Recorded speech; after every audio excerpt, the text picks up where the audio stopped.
그러므로 형제들아, 내가 하나님의 모든 자비하심으로 너희를 권하노니 너희 몸을 하나님이 기뻐하시는 거룩한 산 제물로 드리라. 이는 너희가 드릴 영적 예배니라. 아멘. 거룩하신 하나님, 2023년도의 첫 달이 다 지나가고 있는 1월 5번째 주일에 주님 앞에 나왔습니다. 오직 하나님만 섬기며 하나님께만 영광을 돌리겠다고 다짐했던 우리의 새해의 결심이 굳건하게 도와주옵소서. 우리의 마음과 심령을 감찰하시는 주님, 세월이 흘러도 하나님을 사랑하는 우리 중심이 변하지 않게 해주옵소서. 확고한 소망과 굳센 믿음 안에서 끝까지 하나님만 신뢰하는 길을 걸어가게 하옵소서. 신실하신 주 하나님, 오늘도 저희는 예배를 통하여 베풀어 주실 은혜를 간절히 사모하고 있습니다. 영과 진리로 드리는 저희의 예배를 기쁘게 받으시고 크신 사랑과 은총을 내려 주옵소서. 예수님의 이름으로 기원합니다. 아멘. 우리 함께 하나님 앞에 찬양으로 나아가도록 하겠습니다. 여기에 모인 저희 모두가 예배자입니다. 우리 함께 찬양할게요.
주의 음성을 내가 들으니 우리 먼저 찬양할게요.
우리 함께 일어나셔서 우리 신앙의 고백을 하나님 앞에 드리도록 하겠습니다. 사도신경으로 우리 신앙을 함께 고백드리도록 하겠습니다. 나는 전능하신 아버지 하나님 천지의 창조주를 믿습니다. 나는 그의 유일하신 아들 우리 주 예수 그리스도를 믿습니다.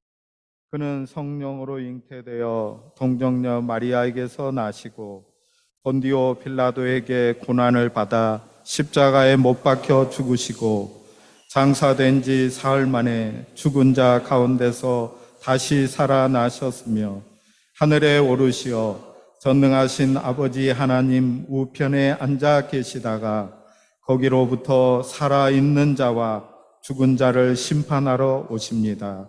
나는 성령을 믿으며 거룩한 공교회와 성도의 교제와 죄를 용서받는 것과 몸의 부활과 영생을 믿습니다.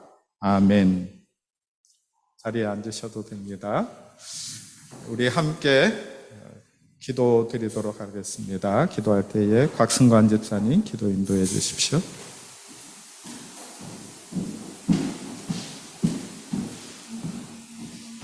기도하겠습니다.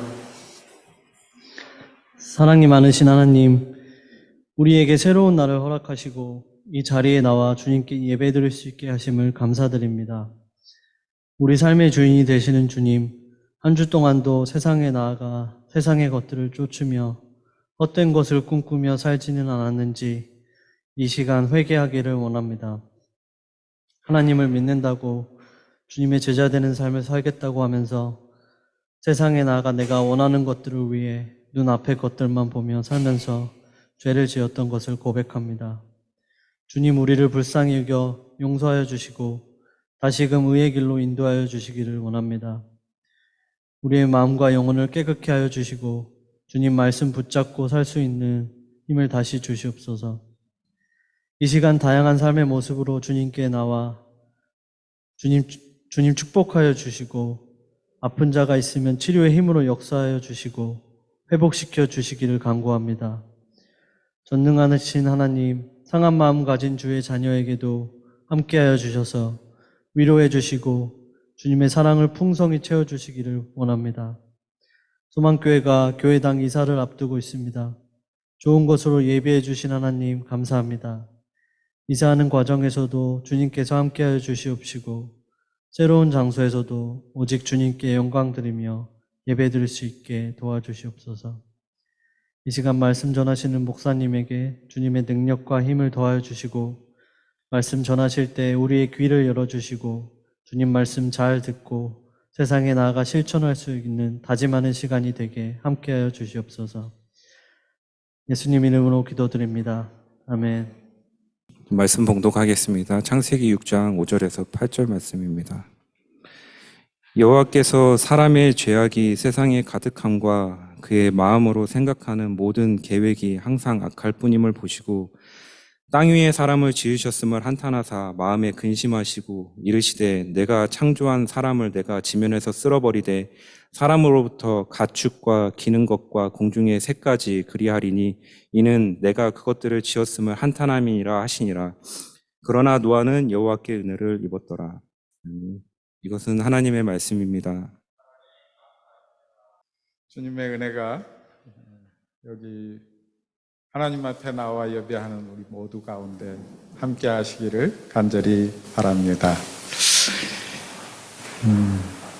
새 1월의 마지막 주일이 됐네요. 벌써 후회할 일들을 많이 만드신 건 아니죠? 여러분, 후회하는 것에 대해서 어떻게 생각하십니까? 우리의 삶 가운데에는 사소한 것에서부터 인생을 송두리째 바꿔놓는 후회까지 우리의 매일같이 살아가는 삶 가운데에 후회라는 감정을 느끼게 되고 거기에 대해서 다양한 반응을 하면서 살고 있습니다. 우리는 어릴 적부터 후회라고 하는 이 감정에 대해서 부정적인 부분을 강요받고 살아온 것 같습니다. 그래서 지난 주중에 우리 소망이를 만났는데, 소망이가 목사님을 위해서 기도할 때 전에는 목사님이 성경을 잘 읽게 도와주세요 이렇게 기도드렸는데, 한 번은 목사님이 책을 잘 읽게 도와주세요 이렇게 기도했다고 해서 제가 책을 열심히 읽겠다고 얘기를 해줬습니다. 그런데 책을 한국에서 사오는 거는 그렇게 빨리빨리 오지 않아서 책을 읽지는 못했고, 책을 리뷰한 거, 그리고 그 책의 내용들을 발췌해 놓은 글들을 좀 읽었습니다. 근데 제가 읽은 그 책에 그 서두 시작하는 부분에서 자기가 이 후회라고 하는 것에 대해서 글을 썼는데, 그렇게 한 동기가 세계 여러 대륙의 사람들을 이렇게 인터뷰도 하고 만나도 보고 했는데, 그 타투를 하는 사람들이 타투에다가 새길 때 두 문장, 후회하지 말자 하는 이 문장은 어느 대륙에서든지 다 이렇게 하나를 새긴다고 하면 후회하지 말자 이렇게 새기는 일들이 많다 하는 이야기로 시작하는 것을 보았습니다.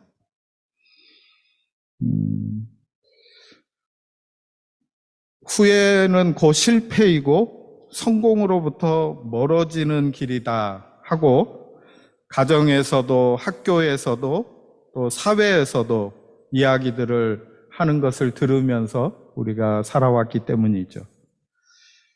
세계적인 미래학자인 다니엘 핑크라고 하는 분이 4년 만에, 아주 오랜만에 책을 썼는데,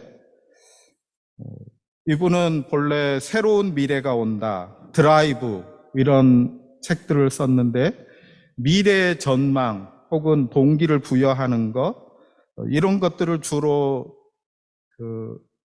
쓰던, 이런 주제로 책을 쓰던 분인데, 후회에 관한 이야기를 썼습니다. 다니엘 핑크도 자기 자신이 이 책을, 이런 주제의 책을 쓰게 될지는 몰랐다 이렇게 밝히고 있습니다. 그는 다양한 분야에서 후회에 관련된 연구 책들을 보고 공부를 하면서 분석을 했습니다.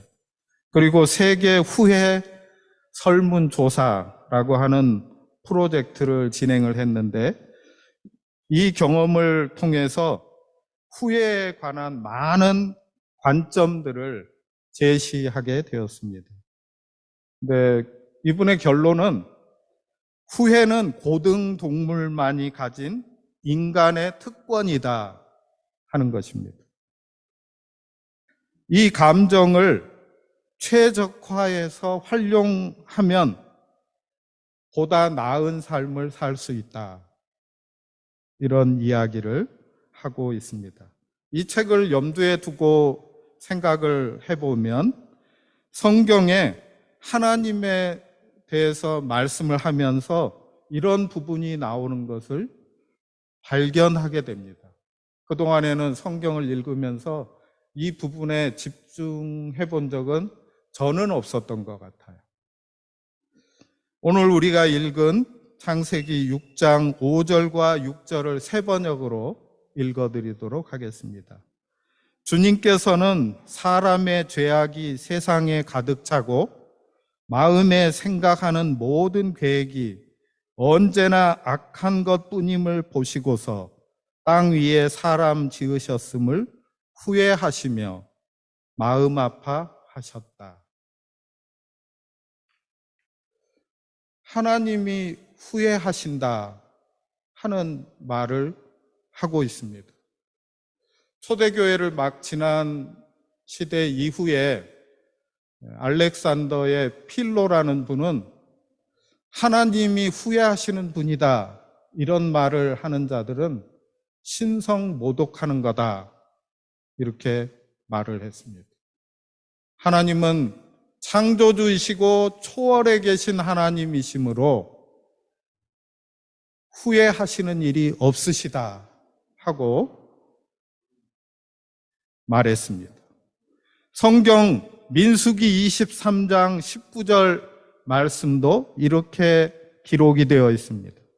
하나님은 사람이 아니시니 거짓말을 하지 않으시고 인생이 아니시니 후회가 없으시도다. 실제로 신이 후회한다 하는 이미지는 고대 근동의 어떤 종교에서도 발견되지 않습니다. 모든 종교의 신들은 후회하지 않습니다. 그런데 이 부분을 알고서 구약 성경을 자세히 읽어보면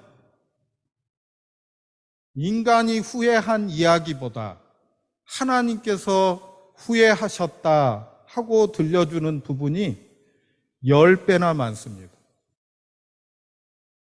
이 말씀을 듣고 여러분이 구약 성경을 다시 한번 자세히 읽어보시면 하나님이 후회하신 이야기가 사람이 후회한 이야기보다 훨씬 더 많이 나오는 것을 발견하게 됩니다.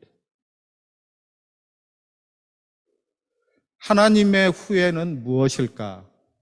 하나님의 후회가 기록되어 있는 성경의 부분들은 하나님께서 어떤 새로운 일들을 시작해야 되겠다 하고 결단하시는 문맥으로 나타나는 것을 보게 됩니다. 이전과는 다른 하나님의 통치의 방식이 시작되는 그것을 알려주기를 원할 때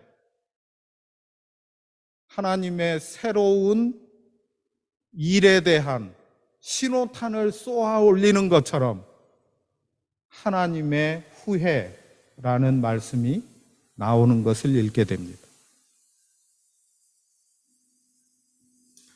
6절 말씀, 땅 위에 사람 지으셨음을 한탄하사 마음에 근심하시고.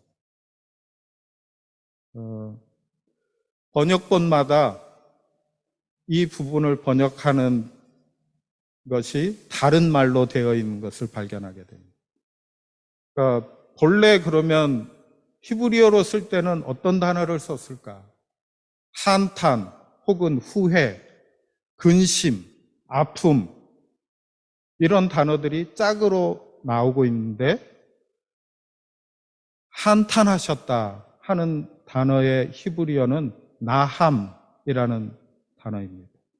근데 이 나함이라는 단어는 후회하다, 어떤 사람에 대해서 고통스러워하다, 어떤 사람을 불쌍히 여기는 마음이 강력하게 올라왔다, 이런 뜻을 가진 단어입니다. 그리고 근심이라는 단어가 짝으로 나오는데 한탄과 근심, 이 근심이라는 단어는 아차부라는 히브리어 단어를 사용하는데 인간 감정의 가장 쓰라린 상태를 나타내는 단어입니다. 분노와 쓰라린 고통이 뒤섞인 감정입니다. 이것이 이 아차부라고 하는 단어가 쓰여진 부분들만 보아도 이것이 얼마나 아프고 쓰라림을 나타내는 단어일까 하는 것을 알 수 있습니다. 디나, 여러분 창세기의 디나라는 이름을 기억하시나요?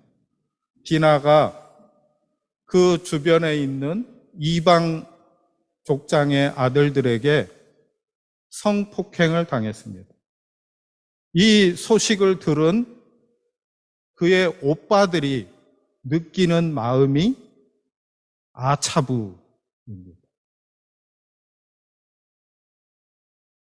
사울이 다윗을 죽이려고 하는 계획을 세우고 그 이야기를 자기 아들 요나단에게 들려주었는데 요나단이 자기의 마음으로 가장 사랑하는 친구 다윗을 죽일 왕의 계획이 마음에서부터 생겨나고 그 계획을 실천할 세부 계획까지 세워졌다는 이야기를 들었을 때 사용한 단어가 아차부입니다.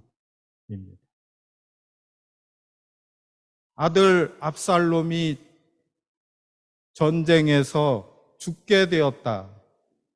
자기를 반역한 아들이지만 아들의 죽음은 간절히 막고 싶었던 다윗이 압살롬의 죽음의 소식을 들었을 때 사용된 단어가 아차부입니다.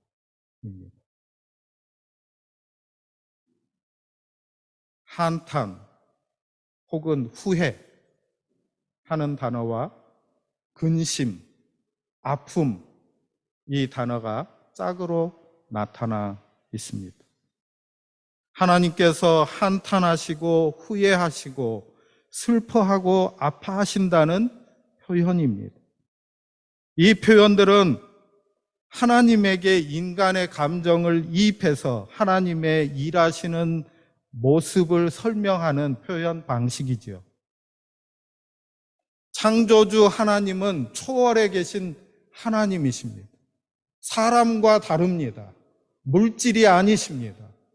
창조주 하나님은 이 피조 세계와는 완전히 다른 존재로 계십니다.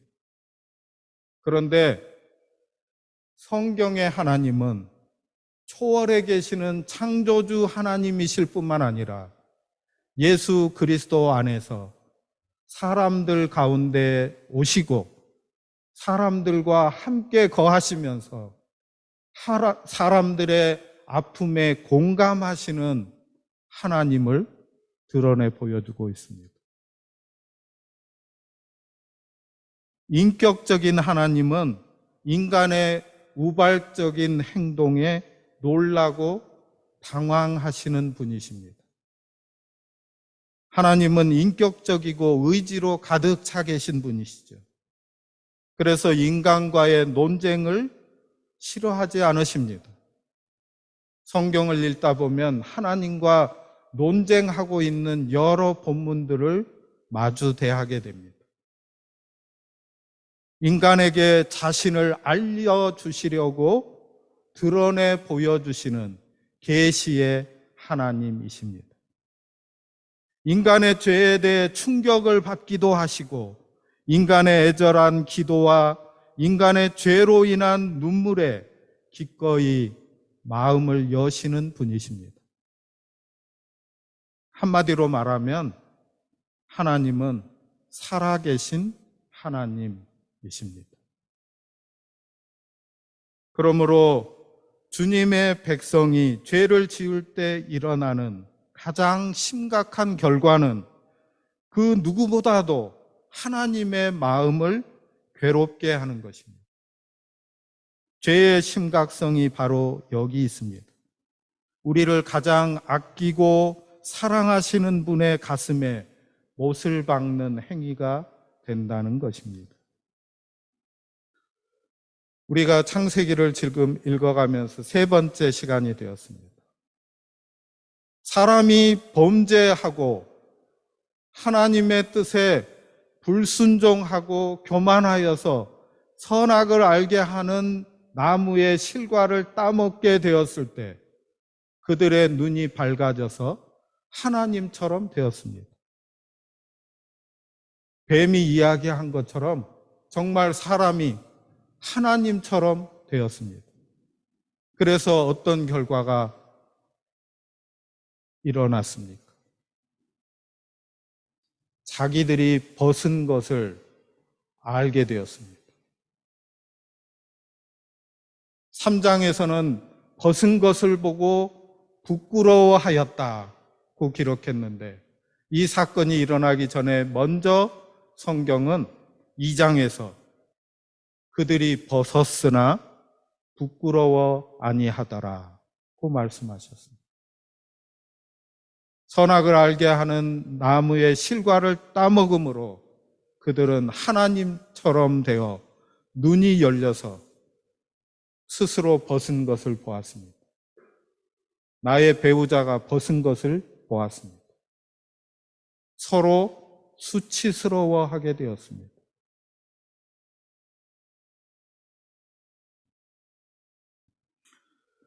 자기 자신이 선악을 판단하는 자가 된 것입니다. 하나님의 절대적인 선함에 대하여 하나님 없이 살고자 하는 태도를 취하게 될 때 인간은 스스로가 선악의 기준이 됩니다. 노아가 방주를 만드는 모습을 보면서 긴 쪽으로는 축구장만한,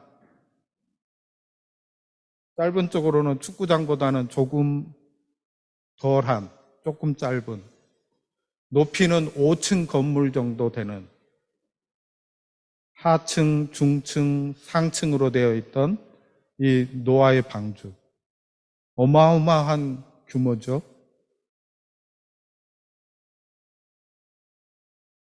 이 규모의 엄청난 방주를 짓는 노아를 보면서 많은 사람들이 비웃었습니다. 산 꼭대기에다가 이렇게 화창하고 좋은 시절을 보내면서 방주를 짓다니. 방주가 다 지어진 후에 어서 이곳으로 들어와야 살 수 있다는 노아의 초청을 받은 이들이 이렇게 해가 쨍쨍한 날 무슨 비라도 내리는 것도 아닌데 얼마나 큰 홍수가 나면 산 위까지 잠긴다는 말이냐 비웃었습니다. 방주에 올라타지 않았습니다. 그들이 만약에 배를 탄다면 유람선이나 상선을 타고 싶지 방주에는 타고 싶지 않았다는 것입니다. 마태복음 24장 38절 9절 말씀입니다. 홍수 전에 노아가 방주에 들어가던 날까지 사람들이 먹고 마시고 장가들고 시집가고 있으면서 홍수가 나서 저희를 다 멸하기까지 깨닫지 못하였으니 인자의 임함도 이와 같으니라. 여러분, 일상적인 우리의 살아가는 일들을 그만두어야 한다는 말씀이 아닙니다. 우리의 일상적인 삶을 살아가는 가운데에서도 하나님의 살아계심과 예수 그리스도의 다시 오실 약속을 새기면서 살지 않으면 마지막 날 심판의 때에 견디지 못하리라는 말씀입니다. 하나님의 한탄과 근심이라고 하는 엄청난 하나님 마음의 움직임이 우리에게 보여주는 것이 무엇입니까? 바로 하나님께서 홍수처럼 모든 생명을 멸절하시는 이런 중대한 결정을 방관자로서 혹은 냉정한 무관심 가운데에서 하지 않으셨음을 보여주는 것입니다. 하나님은 인간에 대해서 극도의 애정과 관심을 가지신 분이십니다. 인간의 죄악으로 인한 하나님의 홍수 심판은 하나님에게도 엄청난 고통을 안겨다 주었다는 말씀입니다. 뿐만 아니라 하나님의 심판은 그 자체가 최종적인 일이 아닙니다. 노아 홍수 이야기의 텍스트를 통해서 우리가 듣게 되는 기본적인 메시지는 명확합니다. 하나님께서는 결코 심판을 위한 심판을 하지 않는 분이시라는 사실입니다. 그분의 심판은 새 출발, 회복을 최종 목표로 두고 있습니다. 하나님께서 기하급수적으로 늘어나는 인간의 죄 때문에 그들을 멸절하셨습니다. 그러나 심판 이후에 노아와 그 가족을 통해서 그 방주에 들어간 모든 생물들을 통해서 새로운 시작을 계획하고 계셨습니다. 하나님은 심판 이후를 계획하고 계셨다는 말씀입니다. 그러나 노아는 여호와께 은혜를 입었더라.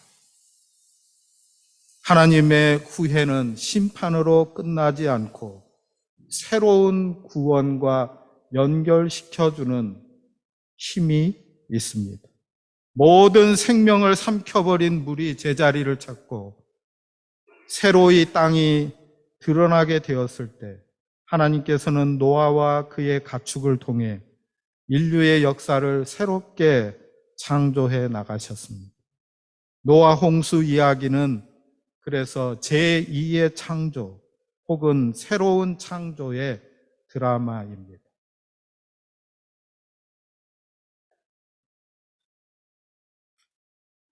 사랑하는 여러분, 우리가 분명히 알아야 할 것이 있습니다. 인간은 어떠한 노력으로도 스스로 구원 얻을 수 없다는 것입니다. 하나님의 자비와 은혜만이 인간을 구원할 수 있습니다. 비록 노아가 당대 최고의 의인이었지만 그럼에도 불구하고 하나님의 은혜만이 그를 구원할 수 있습니다. 방주를 만든 재료는 잣나무입니다. 너는 잣나무로 너를 위하여 방주를 짓되 그 안에 칸들을 막고 역청으로 그 안팎에 칠하라. 잣나무가 방주의 재료입니다. 잣나무는 드러내 보여주고자 하는 이미지가 있습니다. 물론 잣나무는 배를 만들 때 쓰는 재료입니다. 매우 단단하고 물에도 잘 견딥니다. 그래서 배를 만들 때 잣나무를 재료로 삼아서 배를 짓습니다. 그러니까 잣나무로 방주를 짓는 것은 매우 합리적인 거죠. 성경에는 다른 뜻도 보여줍니다. 호세아 14장 8절 하반절 말씀입니다. 나는 푸른 잣나무 같으니 내가 나로 말미암아 열매를 얻으리라. 푸른 잣나무는 하나님을 가리키는 말씀입니다. 방주의 재료가 바로 하나님이시다 하고 우리에게 일러주는 것입니다. 사랑하는 여러분, 우리가 방주를 어떻게 만날 수 있습니까? 하나님이 우리의 방주가 되시는 것을 믿으시기 바랍니다. 주님 안에 있을 때, 하나님 안에 속할 때 우리에게 구원이 있습니다. 역청으로 물이 스며들지 못하게 하라 하였습니다. 역청을 그 내면과 외면에 발라서 물이 스며드는 것을 방지하라. 이 역청은 예수 그리스도의 십자가의 보혈을 지시해 줍니다. 예수 그리스도께서 십자가에서 피를 흘려 주심으로 우리는 죄 씻음을 받았습니다. 예수 그리스도의 피 흘림으로 인하여 죄와 죽음으로부터 우리가 보호받습니다. 뿐만 아니라 우리 주님께서는 부활하셔서 죄와 죽음을 이기시고 영원한 하나님의 나라를 우리 가운데로 가져오셨습니다. 예수 그리스도로 말미암아 우리가 하나님 안에 있는 이 방주 안에서 죄의 스며듦과 죽음이 우리를 침범하는 것을 이겨낼 수 있는 것을 믿으시기 바랍니다. 모든 것의 중심은 하나님의 은혜입니다. 하나님께서 노아를 기억하셨다고 말씀하셨습니다. 구약 성경에서는 하나님께서 기억하신다 하는 것이 바로 은혜의 시작이고 구원의 수단입니다. 여러분, 우리가 하나님께 기억된 존재인 것을 아시기 바랍니다. 홍수 이후에 하나님께서 노아를 기억하셨을 때 모든 심판하시던 일들이 반전되는 것을 보게 됩니다. 하나님께서 심판을 은혜로 마무리하시는 것은 지금까지 진행된 창세기 이야기 가운데 이미 2번이나 사용한 패턴의 이야기입니다. 이 말씀을 지난 2주 동안 우리가 공부했습니다. 첫 번째는 인간이 범죄하고 난 이후에 하나님께서 그들을 위하여 옷을 지어 입혀 주셨습니다. 메시아의 약속을 주신 것입니다. 그들의 부끄러워하는 것을 위해서 가죽옷을 지어 입혀 주셨습니다. 가인에게 심판이 선언되었을 때 그가 죽음에 대한 공포로 하나님께 호소하자 하나님께서 그를 들으시고 가인에게 그 누구도 가인을 해할 수 없는 하나님의 표를 주셨습니다. 홍수 이후에는 정결한 짐승들을 인간이 먹을 수 있는 먹이로 주셨습니다. 노아 방주 이야기에는 부정한 짐승들은 한 쌍씩, 정결한 짐승들은 7쌍씩 방주에다 태우도록 명령하셨습니다. 모든 것이 다 물에 잠겨버린 상태에서 무엇을 먹고 살 수 있습니까? 노아는 틀림없이 이 정결한 짐승들을 잡아도 먹고 하나님께 제사도 드리고 이렇게 할 수 있었다는 것을 볼 수 있습니다. 창세기 기자는 이 사건들을 통해서 하나님의 여호와 이레의 은혜를 보여주고 있습니다. 하나님의 한탄과 금심은 인간의 죄에 대해 분노하시는 하나님의 정의로운 반응입니다. 동시에 하나님이 창조하신 인간에 대한 새로운 구원 계획을 만들어 가시는 하나님의 자비에 대한 이야기입니다. 하나님의 후예는 결국 우리에게 새로운 살 길을 열어주십니다. 하나님이 후회하셔서 우리가 살 수 있는 것입니다. 하나님이 후회하지 않으셨다면 우리는 이미 다 죽었을 것입니다. 하나님의 후회 이야기는 생명을 살리는 이야기입니다.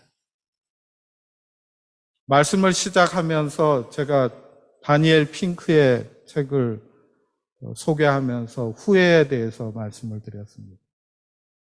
이 책을 소개한 글을 읽어드리도록 하겠습니다. 다니엘 핑크는 후회야말로 인간을 인간답게 만드는 요소이며 인간이 스스로를 발전시킬 수 있었던 열쇠임을 역설한다. 후회하는 능력은 고등 동물만이 가지고 있는 일종의 특권이다. 이 능력 덕분에 인간은 다른 동물보다 뛰어난 존재가 될 수 있었다. 후회는 피해야 할 감정이 아니라 최적화시켜 활용해야 하는 감정이다. 우리는 어제의 내가 맞닥뜨린 후회를 발판으로 오늘의 나를 만들어 왔다. 내일의 나도 그러할 것이다. 이 책은 스스로를 업그레이드 시켜온 인류의 놀라운 능력에 대한 과학적 증거이자 두려움 없이 후회하고 기꺼이 더 나은 존재로 나아가자는 희망찬 제언이다. 저는 여기에 이 말을 덧붙이고 싶습니다. 주님 안에서 후회의 감정은 어떤 면에서는 우리를 소멸시키고 부정적으로 만들고 낙담하게 만들 수 있습니다. 그러나 우리의 후회가 참된 근심으로 나아가게 된다면 우리는 새로운 삶으로 나아가는 발판을 만나게 될 것입니다. 고린도 교회와 사도 바울 사이에 편지가 4번 왔다 갔다 했습니다. 사도 바울이 편지를 적어도 4번 써서 고린도에 보냈습니다. 우리에게는 2편의 편지만 남아 있습니다. 고린도 후서 가운데 중간에 있었던 편지 하나가 유실되고 없는데 그때 편지 보낸 내용이 나와 있습니다. 이런 겁니다. 그러므로 내가 편지로 너희를 근심하게 한 것을 후회하였으나 지금은 후회하지 아니함은 그 편지가 너희로 잠시만 근심하게 한 줄을 알미라. 내가 지금 기뻐함은 너희로 근심하게 한 까닭이 아니요 도리어 너희가 근심함으로 회개함에 이른 까닭이라. 너희가 하나님의 뜻대로 근심하게 된 것은 우리에게서 아무 해도 받지 않게 하려 함이라. 하나님의 뜻대로 하는 근심은 후회할 것이 없는 구원에 이르게 하는 회개를 이루는 것이요 세상 근심은 사망에 이르는 것입니다. 아멘. 저는 이 말씀을 준비하면서 희망하고 소망해 보았습니다. 우리 주님께서, 우리 하나님께서 스스로 방주가 되어 주시고 예수 그리스도가 방주의 바른 역청과 같이 죄와 사망과 모든 우리의 멸망으로부터 구원해 주신 하나님의 은혜가 되었다면 우리는 무엇을 선포하고 무엇을 보여주는 사람이 되어야 할까? 우리 교회는 어떤 교회가 되어야 할까? 때때로 사람들이 교회가 방주라고 말합니다. 생명을 구원하는, 예수 그리스도를 증거하는, 복음을 증거하는 일에서 맞는 말씀입니다. 그러나 우리가 만들어가는 지역교회가 때때로는 방주의 역할을 하지 못할 때가 있는 것을 봅니다. 우리 교회가 세상의 근심으로 가득 차고 세상의 것들로 채우기로 다짐하고 그 길로 나아가기를 그치지 않는다면 교회는 유람선이 될 것입니다. 혹은 교회는 유조선이나 상선이 될 것입니다. 하나님이 우리의 중심이 되시고 예수 그리스도가 우리의 주님이 되시고 예수 그리스도의 복음이 증거되고 예수 그리스도의 생명이 우리를 다스리게 될 때 성령의 역사 가운데 교회가 거하게 될 때 교회는 생명선이 되어서 세상 가운데 희망을 보여줄 수 있습니다. 이 교회라고 하는 생명선인 방주에 올라타고 싶도록 우리가 서로 사랑하고 하나님의 말씀이 우리의 중심에 있어서 그 말씀을 준행하는 길을 걸어가기를 원합니다.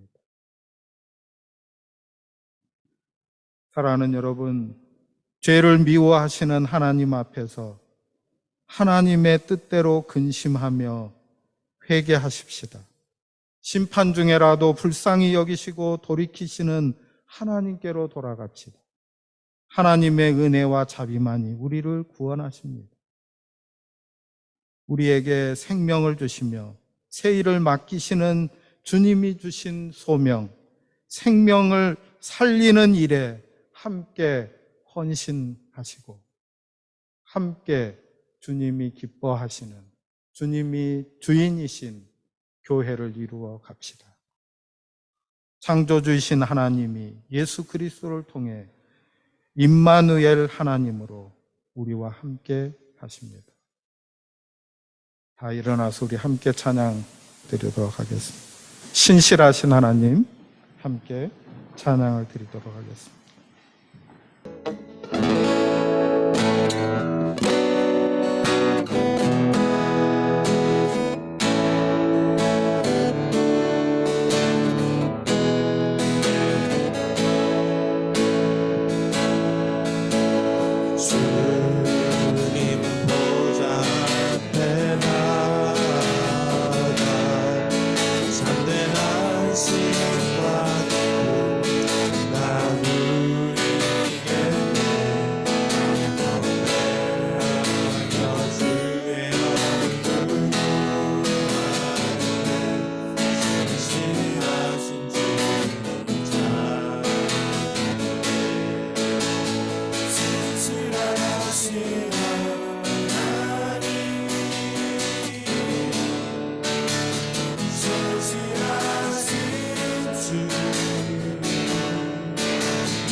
주님 앞에 합심하여 기도한 것들이 있습니다. 주님이 이미 들으셨으므로 응답하셔서 저희 가운데 성령으로 임재하시고 내주하시고 충만하셔서 주의 말씀을 들은 대로 행하게 하시고 주의 말씀이 저희에게 생명이 되었으므로 생명을 드러내 보여주는 생명 있는 자의 삶을 살도록 함께하여 주시옵소서. 주님 앞에 나올 때에 저희의 시간과 재능과 물질을 드리며 저희 자신을 드려서 하나님 예배한 것 이미 받으셨으므로 감사합니다. 주의 뜻에 맞게 모든 드려진 것이 쓰임이 되게 하여 주시고 우리 하나님의 허락하신 복과 은혜를 누려 사는 주의 사람들 다 되게 하여 주시옵소서. 우리 주님 예수님의 은혜와 아버지 하나님의 사랑과 보혜사 성령님의 교통하심이 주 앞에 나와 예배하는 주의 사람들 머리머리 위에 이제로부터 영원토록 항상 계시기를 간절히 축원합니다. 아멘.